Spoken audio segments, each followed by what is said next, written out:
Donc au Mali, les djihadistes avaient raison de vouloir imposer la charia. Ben oui, ça paraît normal. Enfin, pourquoi est-ce que les gens dans leur pays n'auraient pas le droit de mener leur politique? En Afghanistan, c'est la même chose.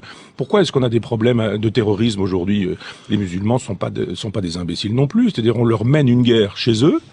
En Afghanistan, par exemple, ou au Mali, on leur rend la vie impossible, on s'en va les massacrer, on les tue par dizaines ou par centaines, et en même temps, on voudrait que ces gens-là soient gentils, etc. Ils sont pas gentils, mais ils ont raison.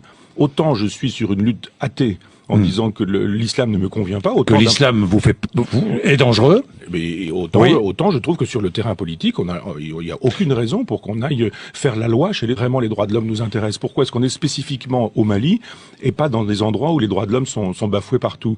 Alors que nous défendons d'autres valeurs que les valeurs défendues par les djihadistes du Sahara. Oui, mais ils sont chez eux. Et on va pas faire la loi chez les musulmans, enfin dans les pays musulmans, que les musulmans fassent leur loi.